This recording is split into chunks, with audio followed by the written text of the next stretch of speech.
Buenas tardes, colega. Hoy vamos a hablar un poco sobre el perfeccionamiento de la técnica y en este caso en particular de los ejercicios de levantamiento de pesas. En esto lo primero que vamos a puntualizar es que cuando se habla de perfeccionamiento de la técnica, no estamos hablando de la descripción de un movimiento, de un ejercicio, de una forma de ejecutar. Incluso empiezan las definiciones de qué es técnica, estilo y demás. No estamos refiriéndonos.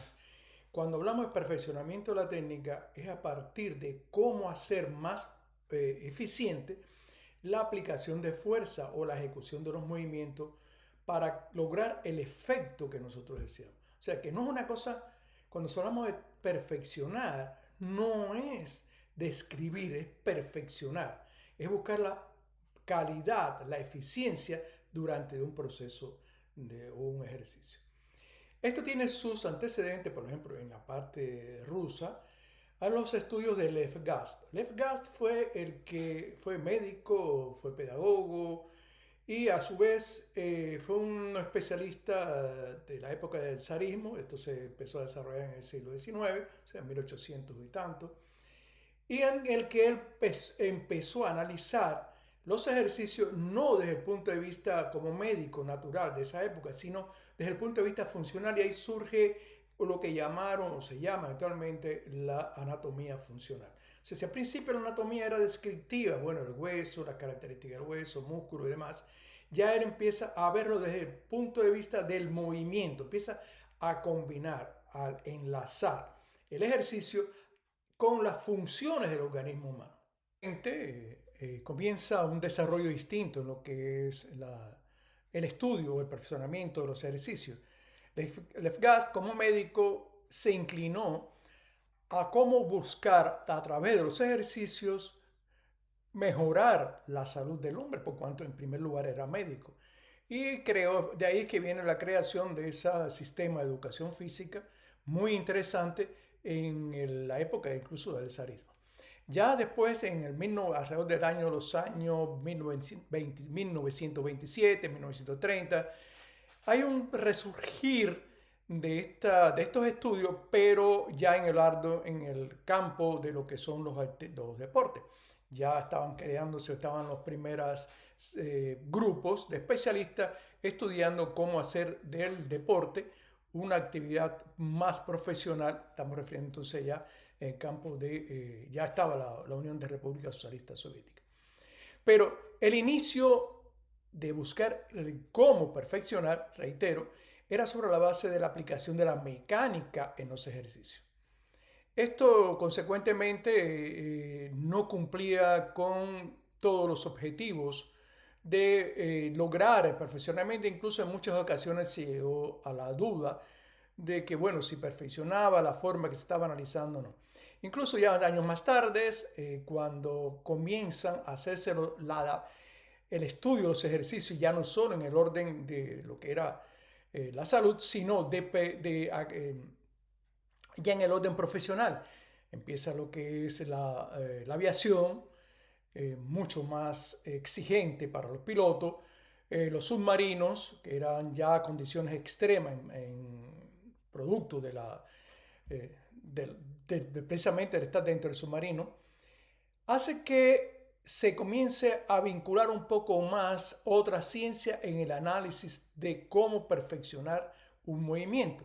Y aquí es ya alrededor de la época de los 1960, por lo menos empieza, y empieza Lukashov, fue uno de los primeros especialistas dirigido por Voroshilov en investigar cómo era la ejecución de los movimientos, no solo en el orden biomecánico, o sea, de la parte mecánica, sino también de la parte funcional.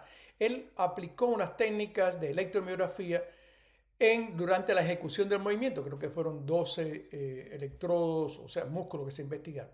Y aquí comienza a tomar otras características, por cuanto anteriormente un especialista muy nombrado, muy conocido tanto en Cuba como en Colombia y por supuesto en la antigua Unión Soviética fue el armenio Arutinian Esparta. Él hizo una investigación técnica utilizando plataformas tensométricas, en este caso eran más dinámicas, no había una gran tensometría, pero ¿qué pasaba? Que las fases no estaban bien delimitadas por la inercia que tenían los movimientos producto de la tecnología. Ya después, en los años 60, se utilizan técnicas mucho más avanzadas y se pueden acoplar, o sea, toda la parte de las características cinemáticas y dinámicas se hace en un mismo bloque y empiezan a surgir problemas, inquietudes un poquitico más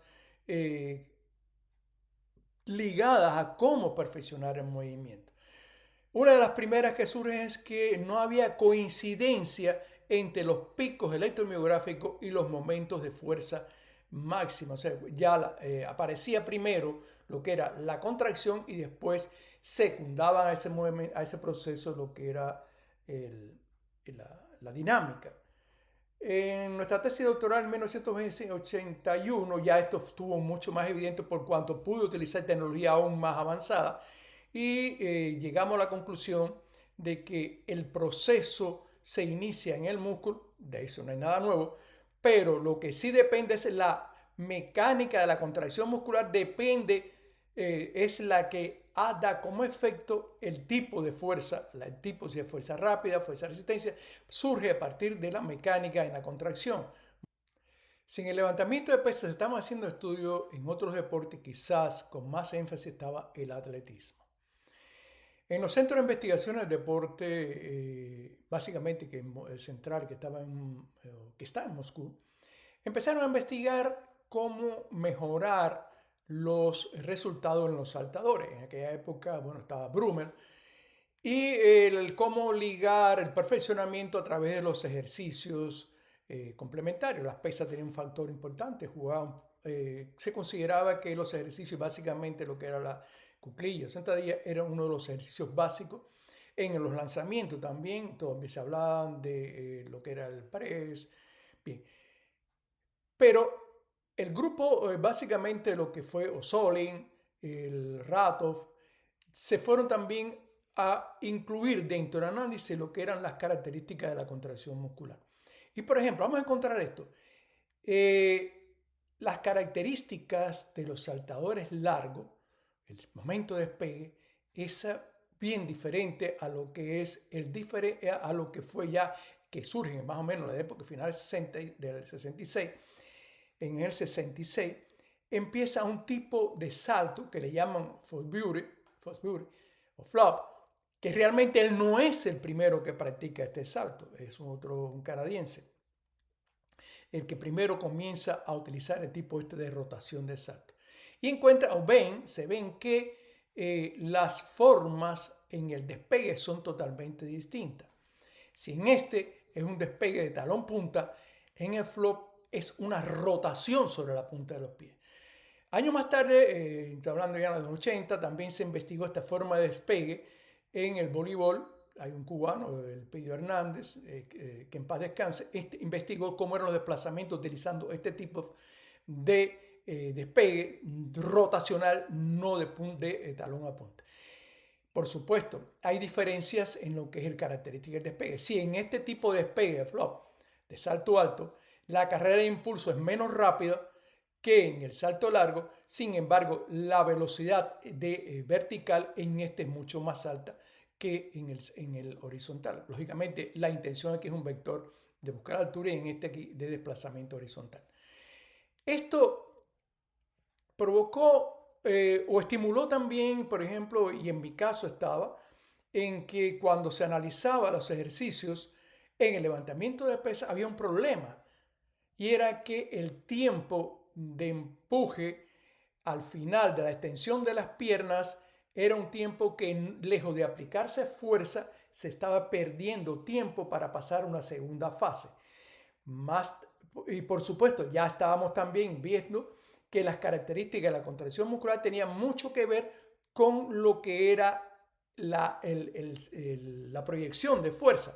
Se estaba desarrollando, incluso surge lo que fue la pliometría con Verkhoshansky. Realmente es un poco discusión si fue Verkhoshansky que primero lo hizo o no, pero lo que sí tuve la suerte de conocer al especialista que fue director del centro de la parte fisiológica de neuromuscular en el centro de investigaciones, incluso fue parte de mis tutores, tuve una relación personal muy, muy especial. Y él siempre investigamos, yo le preguntaba, le analizamos, bueno, ¿cómo razón? ¿Qué pasó? Frolov hace un estudio bien interesante sobre los movimientos en lo que era el arranque. Y veíamos que lo que era el momento de la extensión de las piernas, máxima extensión de las piernas, no estaba bien lejos de lo que era el pico de la aceleración máxima. O sea, ya sabíamos nosotros también que este pico dependía de fases de acá. También teníamos conocimiento de lo que era la pliometría, no la pliometría que regularmente la miran como una posibilidad de salto. Estábamos analizando la pliometría como un efecto que se provoca en lo que es la contracción o el reclutamiento de unidades motoras y un segundo efecto como resultante. Es decir, este efecto se da más o menos por esta zona de aquí. O sea que mucho antes de lo que es el pico máximo, tanto de la extensión de las piernas como de lo que es la fuerza máxima. Sin embargo, se hacía muy largo este pedazo aquí cuando está el deportista en el aire. Incluso ya hay estudios mucho más precisos de que esto lo dividen incluso en dos fases. Que el objetivo fundamental es acortar esta fase para que extenderse más si no se aplica más fuerza. Y además el problema es que cuando va a iniciar o la barra hace el descenso, el deportista no está capacitado, o sea, no tiene la suficiente fuerza para un frenaje. De ahí es que muchos de los de errores en la técnica con deportistas incluso de nivel internacional no está en el alón, sino en la fijación de la barra sobre los brazos. Es ahí en el arranque donde está más frecuente este tipo de error. Hay ejercicios como los press de Soto, ejercicios de press, hay distintos grupos de ejercicios para tratar de mejorar la fuerza en esa zona, pero el problema está en cómo acortar esa fase, o sea, hacerla que las piernas no estuvieran su proceso alargado en la extensión. O sea, que no prolongaran demasiado el tiempo, sino que fuera más eficiente para poder hacer más útil, más corta esta segunda fase. Recuerdo en aquella época Frolov estaba dentro de los directores de la selección del grupo de investigaciones del deporte del equipo de pesa en la Unión Soviética y estábamos en esa discusión, ¿no? Yo estaba en una onda y la otra, pero siempre el objetivo era cómo acortar esto. Aquello realmente fueron, le repito, fueron discusiones que había que hacerlo, pero no habíamos llegado a una conclusión. Ya la más clara mía era sobre el problema de la pliometría. Después se realizaron otros doctorados donde se aplicó la pliometría en el entrenamiento básicamente del arranque y el envión y los efectos fueron positivos. Esa tesis la dirigió Verkhoshansky. Incluso tuvimos algunas diferencias con Verkhoshansky por cuanto ellos pensaban que el objetivo fundamental era la altura en el salto, o sea, y la caída en el salto. Yo decía que no, que lo fundamental estaba en un alrededor de unos 40, 60 centímetros, porque el frenaje era lo básico, no el problema de la altura, ni el dejar quedarse caer, ni buscar la altura. ¿Por qué estábamos seguros de eso? Porque ya estábamos analizando con una tecnología más avanzada lo que era el tiempo de reclutamiento de unidades motoras. Y entonces nos daba esa posibilidad.